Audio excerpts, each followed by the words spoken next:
Self criticism. What is self criticism? சுய விமர்சனம் என்றால் என்ன?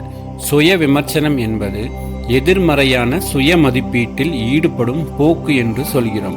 இது எதிர்பார்ப்புகளை பூர்த்தி செய்யாத போது பயனற்ற தன்மை, தோல்வி, குற்ற உணர்வு போன்ற உணர்வுகளை ஏற்படுத்துகிறது.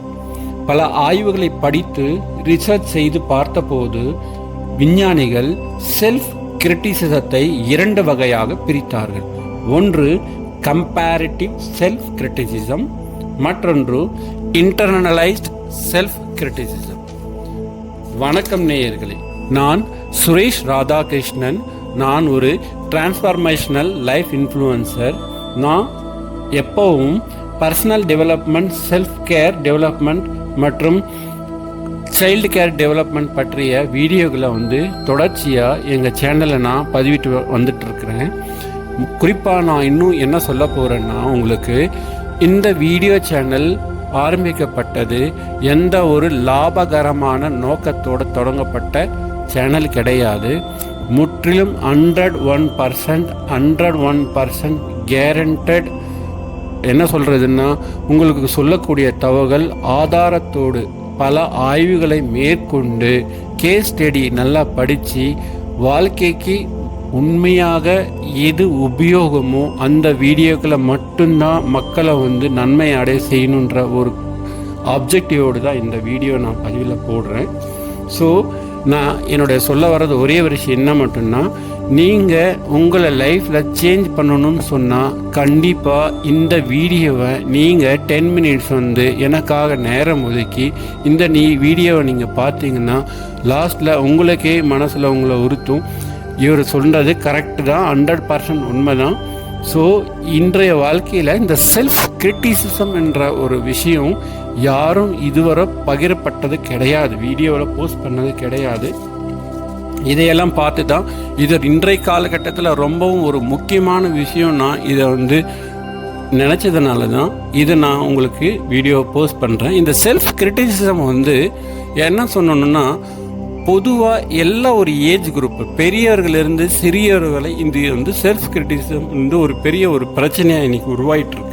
ஸோ இன்றைய காலகட்டத்தில் இதை பற்றி தெரிஞ்சுக்கிறது ரொம்ப ரொம்ப அவசியம்ன்ற ஒரே ஒரு காரணத்தினால தான் இந்த வீடியோ நான் போஸ்ட் பண்ணியிருக்கேன். ஸோ நேயர்களே, நீங்கள் இந்த வீடியோவை முழுசாக பார்த்து பயன்பெற வேணும்னு சொல்கிறது தான் என்னுடைய ஒரே ஒரு ஆப்ஜெக்டிவ். சரி, இப்போது வாங்க வீடியோக்குள்ளே போகலாம். இப்போ நான் உங்களுக்கு என்ன சொல்ல வரேன்னு சொன்னால், இந்த செல்ஃப் கிரிட்டிசிசத்தை 2 வகையாக பிரிச்சேன்னு சொன்னாங்க பார்த்தீங்களா. ஒன்று கம்பேரிட்டிவ் செல்ஃப் கிரிட்டிசிசம், மற்றொன்று இன்டர்னலைஸ்ட் செல்ஃப் கிரிட்டிசிசம்.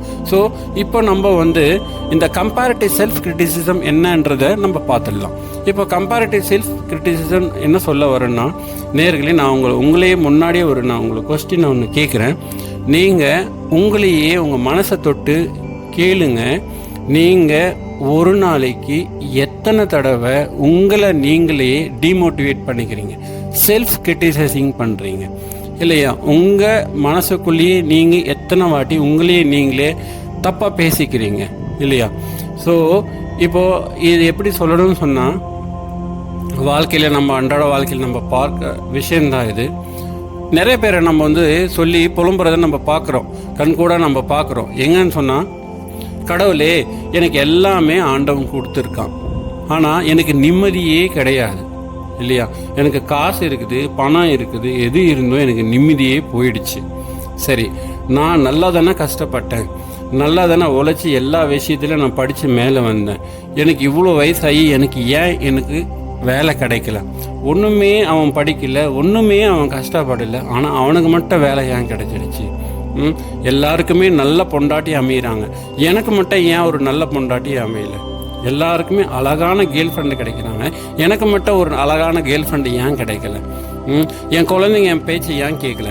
இதெல்லாம் ஒரு மிடில் ஏஜில் இருக்கிறவங்க யங்ஸ்டர்ஸ் நினச்சி பார்க்குற ஒரு விஷயம். பெரியவர்கள் என்ன நினைக்கிறாங்கன்னா, கடவுளே என் பையனுக்கு என் பொண்ணுக்கு எல்லாமே நான் தான் சேர்த்து வச்சேன், நல்லபடியாக தான் கல்யாணம் பண்ணுவேன், எல்லாமே நல்லா தான் பார்த்தேன், ஆனால் இன்னும் எனக்கு மனசில் அந்த திருப்திகரமே இல்லை.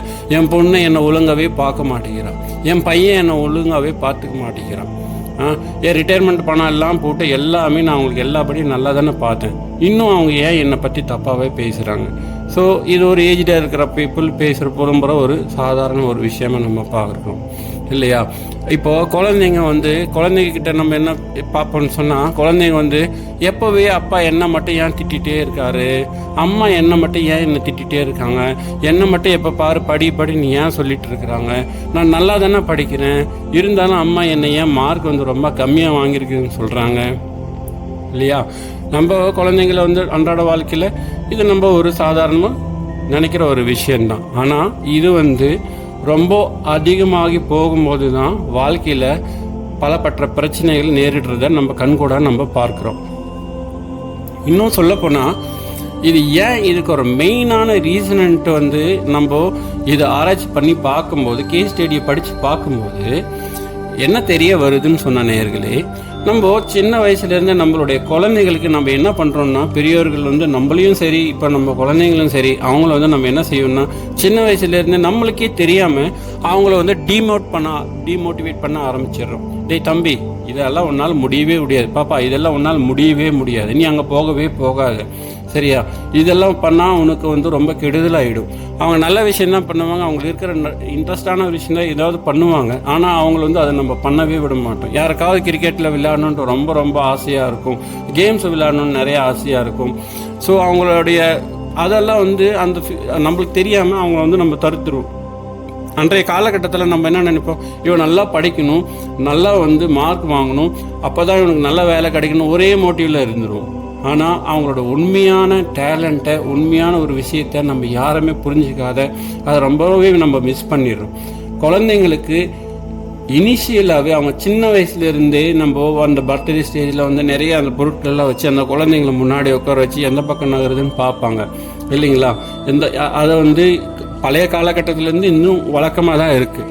ஸோ அப்படி பண்ணி பார்க்கும்போது இன்னைய லைஃப்பில் என்னென்னா இல்லை, குழந்தைங்களுக்கு நம்ம ஈஸியாக நம்ம கண்டுபிடிச்சிடலாம் அவங்களுக்கு எந்த விஷயத்தில் ரொம்ப இன்ட்ரெஸ்டாக இருக்காங்க அப்படின்னு. அதெல்லாம் நம்ம விட்டுட்டு அவங்கள நம்ம டிமோட்டிவேட் பண்ண ஆரம்பிச்சிடுறோம். இது எல்லாமே தான் அவங்க பெரியவங்கள ஆகும்போது அந்த விஷயம் அவங்கள ஒரு பெரிய ஒரு விஷயமாகவே அது ஒரு சீரியஸாக அது மாறிடுது இல்லைங்களா? அப்படி இருக்கும்போது அவங்க என்ன செய்வாங்க, மற்றவங்களோட பேசும்போது பழகும்போது அவங்க ஏற்கனவே டிமோட்டிவேட்டாக இருந்து பழகுனதுனால அவங்க எந்த ஒரு விஷயம் பேசினாலும் அவங்க தப்பி தவறி வேற யாராவது டிமோட்டிவேட் பண்ணுறவங்களோட சேர்ந்து பழகும்போது இன்னும் அதிகமாகுது அது இல்லைங்களா? ஸோ இதனால தான் நம்ம என்ன செய்யணும் அப்படின்னு சொன்னால், இதுக்கு என்ன தான் வழி, இதிலேருந்து எப்படி நம்ம வெளியில் வர்றது அப்படின்றத நம்ம இங்கே பார்க்கணும். சரி, இதுக்கு முன்னாடி நான் உங்களுக்கு ஒரு விஷயம் சொன்னேன், கம்பேரிட்டிவ் செல்ஃப் கிரிட்டிசிசம் பற்றி நான் உங்களுக்கு சொல்லியாச்சு. இப்போது இன்டர்னலைஸ்டு செல்ஃப் கிரிட்டிசிசம் அப்படின்றத என்னன்னு சொல்லணும்னா, இந்த இன்டர்னலைஸ்டு செல்ஃப் கிரிட்டிசிசம்ன்றது நம்ம என்ன பண்ணுவோம்னா, அவங்க ஒரு குறிப்பான ஒரு மெயின் செட்டுக்குள்ளே இருப்பாங்க. அவங்களோட லிமிட் இவ்வளோ தான், அந்த மெயின் செட்டு அவங்க வெளியில் வரவே மாட்டாங்க. அதை விட்டுட்டு நீங்கள் அவங்களுக்கு என்ன தான் எக்ஸ்பிளைன் பண்ணாலும் என்ன தான் சொன்னாலும் அவங்க அதிலிருந்து அவங்க கேட்குற ஒரு நிலைமையிலே இருக்கவே மாட்டாங்க. என்னால் இவ்வளோ தான் முடியும், என்னுடைய லிமிட்டு இவ்வளோ தான், சரிங்களா, இது இப்படி தான். ஆனால் அவங்களால அது முடியும், அது அவங்களால டேலண்ட்டாகவும் இருப்பாங்க, அந்த வேலையை அவங்களால நல்லாவே செய்ய முடியும். ஆனாலும் அவங்க செய்யவே மாட்டாங்க. அவங்க வேலை செய்கிற இடத்துல அவங்க மேனேஜருங்க, ஏன்பா உன்னால் இந்த வேலை முடியுமே, இதெல்லாம் நீ எல்லாம் ரொம்ப டேலண்ட்டாக ஆச்சு, இந்த வேலையெல்லாம் ஈஸியாக நீ பண்ணிடுன்னு சொன்னாலும் அவங்களுக்கு இருக்கிற அந்த நம்பிக்கை, கான்ஃபிடென்ஸ் கண்டிப்பாக இருக்காது நேரத்தில், சரிங்களா? இதுதான் நம்ம இன்டர்னலைஸ் கிரிட்டிசிசம். அவங்க மனசுக்குள்ளே அவங்கள ரொம்ப தாழ்த்திப்பாங்க, அவங்களே டிமோட்டிவேட் ஆயிடுவாங்க. இப்போது நான் என்ன ஒரு முக்கியமான ஒரு விஷயம் என்ன சொல்ல வரேன்னா, நீங்கள் உங்கள் மனசுக்குள்ள தப்பான ஒரு விஷயம், நெகட்டிவான விஷயம் நீங்கள் யோசிக்கும்போது உங்களுக்குள்ள நெகட்டிவான வைப்ரேஷன், நெகட்டிவான ஒரு எனர்ஜி உங்கள் மனசுக்குள்ளே இருக்குது. அது மைண்டை போயிட்டு நெகட்டிவான வைப்ரேஷன், நெகட்டிவான எனர்ஜியை க்ரியேட் பண்ணும்போது உங்களுக்கு நீங்கள் வேலை பண்ணாலும் நீங்கள் டிமோட்டிவேட்டாக தான் இருப்பீங்க, ஒரு பாசிட்டிவான இருக்கிறதுக்கான ஒரு வாய்ப்பே கிடையாது. ஸோ அப்போது ஆனால் இன்னொரு விஷயம் என்னன்னு சொன்னால், நீங்கள் டிமோட்டிவேட்டாக இருப்பீங்க, ஆனால் மற்றவங்களோட பேசும்போது மட்டும் ரொம்ப அழகாக என்ன சொல்கிறது, அன்பாக, அவங்ககிட்ட மட்டும் ரொம்ப சாஃப்டாக, ரொம்பவும் டேலண்ட்டாக இருக்கிற மாதிரி நீங்கள் பேசுவீங்க. அது சாத்தியமே இல்லை நேயர்களே. நான் என்ன சொல்ல வரேன்னா, உங்களை நீங்களே லவ் பண்ணாத போது, உங்களை நீங்களே விரும்பாத போது 101% சான்ஸே கிடையாது நீங்கள் மற்றவங்களுக்கு கரெக்டான விஷயத்தை தான் நீங்கள் அவங்களுக்கு எக்ஸ்பிளைன் பண்ணுவீங்கன்னு சொல்கிறது. பாசிட்டிவான விஷயத்தை நீங்கள் பேசுகிறதுக்கான சாத்தியக்கூறுகள் ரொம்பவே குறைவு. அது ஏன் அப்படின்னு சொன்னால், சேத்துல நீங்கள் தண்ணி ஊற்றிட்டு திரும்பவும் நீங்கள் சேத்துல நல்ல தண்ணியை ஊற்றுறீங்க இல்லைங்களா, அது ஃபில்டர் ஆகிட்டு இன்னும் நல்ல தண்ணியே வரும்ன்ட்டு நீங்கள் பிடிச்சிங்கன்னா அது ஒரு சாத்தியமான விஷயமா? சேரதானே உங்ககிட்ட சேரும். நீங்கள் பிடிச்சிங்களா நல்ல தண்ணியாக அவங்க ஃபில்டர் ஆகிட்டா தண்ணி வரும். சரி, இன்னும் ஒரு சாதாரணமான எளிமையான உதாரணம் சொல்கிறேன் கேளுங்க. நீங்கள் உங்கள் பாடிக்குள்ளே உங்களுடைய ஃபுல் என்டையர் பாடி நெகட்டிவ் எனர்ஜியோட இருக்குது இல்லைங்களா, உங்களுக்குள்ள நெகட்டிவிட்டி தான் பரவி இருக்குது. அப்போ அந்த நெகட்டிவிட்டின்ற ஒரு விஷயம் உள்ள பரவி இருக்கும்போது நீங்கள் உங்கள் பாடிக்குள்ளே நீங்கள் ஸ்ப்ரே அடிச்சுக்கிறீங்க. அந்த ஸ்ப்ரே அடிச்சுட்டு மற்றவங்களுக்கு பரவுது, உங்கள் ஃப்ரெண்ட்ஸுக்கு பக்கம் இருக்கிற எல்லாருக்குமே பரவுது. அப்போது என்ன பரவும் நேர்களை, நான் என்ன சொல்ல வரேன்றது உங்களுக்கு நல்லாவே புரியுதா? ஸோ அவங்கக்கிட்ட உங்கள்கிட்ட நெகட்டிவிட்டின்ற அந்த வாசனை தான் அவங்களுக்கும் பரவும். அதுதான் உண்மை. சரிங்களா? இதுதான் நான் சொல்ல உங்களுக்கு மெயினான விஷயம். எக்ஸ்பிளைன் பண்ணணுன்ட்டு எனக்கு விருப்பம் இருந்தது. இன்னொரு விஷயம் என்ன சொல்லணும்னா, இதிலேருந்து நம்ம எப்படி வெளியில் வரணும், இதுக்கான சாத்தியக்கூறுகள் என்ன, இதுக்கு நீங்கள் வெளியில் வரணும்னு என்ன செய்யணும்னா, முதல்ல முக்கியமாக நீங்கள் இன்றைக்கி மெயினில் ஃபிக்ஸ் பண்ணிட்டு போங்க. உங்களை யார் வீட்டில் இருந்தாலும் சரி, இல்லாதவங்க தாயாக இருந்தாலும், தகப்பனாக இருந்தாலும், அண்ணனாக இருந்தாலும், தம்பியாக இருந்தாலும், யாராக இருந்தாலும் சரி, அவங்களுக்கு ரெஸ்பெக்டோட நீங்கள் அவங்ககிட்ட விலகி வெளியில் வந்துடுங்க.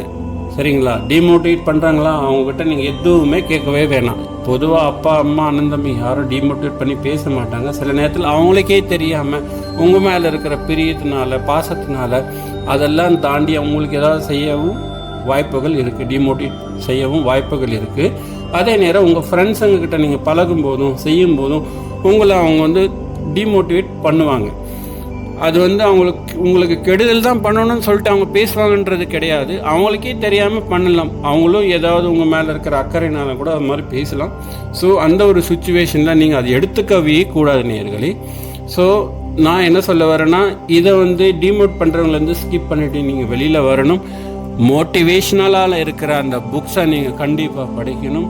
காலையில் எழுந்த உடனே ஏர்லி மார்னிங் நீங்கள் கண்டிப்பாக வேக்கப் ஆகிட்டு நீங்கள் என்ன பண்ணணுன்னா, இன்ஸ்பைரிங்காக இருக்கிற மியூசிக்கை கேட்கணும். உங்களுக்கு பிடிச்சமான மியூசிக், உங்களுக்கு பிடிச்சமான பாட்டு, இன்ஸ்பயர் பண்ணுற மாதிரி இருக்கிற அந்த சாங்ஸு, இல்லை மோட்டிவேஷ்னல் பற்றி பேசுகிற அந்த ஸ்டோரிஸு, டயலாக்ஸு, இது எத்தனையோ இருக்குது. சுவாமி விவேகானந்தா, இல்லை நம்ம டாக்டர் அப்துல் கலாமுடைய மோட்டிவேஷ்னல், இதெல்லாம் எவ்வளவோ இருக்குது நேயர்களே. நீங்கள் அதெல்லாம் பார்த்தீங்கன்னா கண்டிப்பாக இதை லைஃப்பில் இதை சாத்தியமாக மாற்றுறது ரொம்பவும் கஷ்டம்தான். நான் பேசும்போது எனக்கு நல்லாவே புரியுது. பட் நீங்கள் கொஞ்சம் கொஞ்சமாக இதை நீங்கள் உங்களுக்கு நீங்களே லைஃப்பில் நீங்கள் சேஞ்ச் பண்ணணும். உங்களையே நீங்கள் நல்ல லைஃப்பில் நீங்கள் சக்ஸஸாக வரணும் அப்படின்ட்டு நீங்கள் ஒரு வெறியோட நீங்கள் இருந்தீங்கன்னா கண்டிப்பாக நான் உங்களுக்கு என்ன சொல்கிறேன்னா, இதில் நீங்கள் 101% ஜெயிப்பீங்க.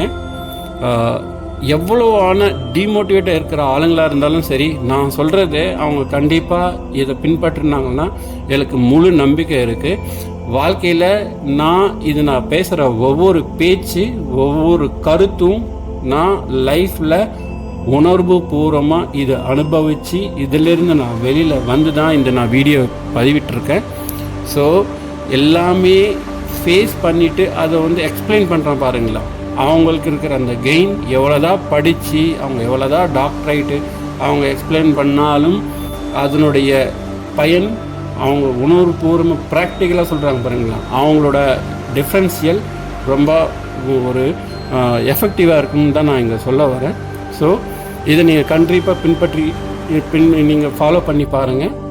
நெக்ஸ்ட்டு வீடியோவில் இந்த வீடியோவில் நீங்கள் கமெண்ட்ஸ் பண்ணி சொல்லுங்கள், நான் சொன்ன கருத்துக்கள் உங்களுக்கு தெளிவாக இருக்கா, புரிஞ்சுதா, இன்னொரு விஷயம் பயனுள்ளதாக இருக்குதா, அப்படி பிடிச்சிருந்தா என்னுடைய வீடியோவை கண்டிப்பாக உங்கள் ஃப்ரெண்ட்ஸுக்கு ஷேர் பண்ணுங்கள்.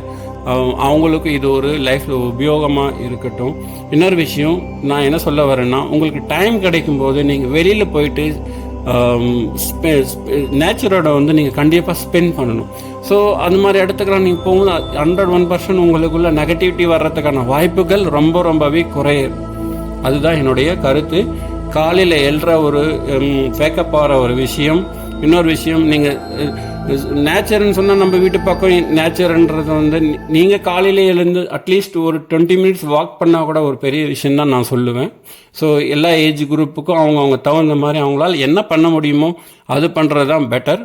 ஸோ இதை வந்து நீங்கள் கண்டிப்பாக ஃபாலோ பண்ணி, உங்களுக்கு இந்த வீடியோ பிடிச்சிருந்தேன்னா நீங்கள் கமெண்ட்ஸில் தெரிவிங்க. நான் வீடியோவில் இந்த சேனலில் போஸ்ட் பண்ணுற ஒவ்வொரு வீடியோவும் ரொம்பவும் ஆராய்ந்து லைஃபுக்கு வந்து எது ரொம்ப உபயோகமோ அந்த வீடியோ மட்டும் தான் நான் போஸ்ட் பண்ணுறேன். ஸோ அந்த வீடியோவை நீங்கள் ஸ்கிப் பண்ணாமல் பாருங்கள். இது நான் திரும்ப இன்னொரு வாட்டி ரிப்பீட் பண்ணுறேன். இந்த சேனல் நான் ஓப்பன் பண்ணியிருக்கிறது முழுக்க எந்த ஒரு லாபகரமான நோக்கத்தோடு கிடையாது. முழுக்க ஒரு சேவை மனப்பான்மையோடு ஆரம்பித்த ஒரு யூடியூப் சேனல். வணக்கம் நேயர்களே.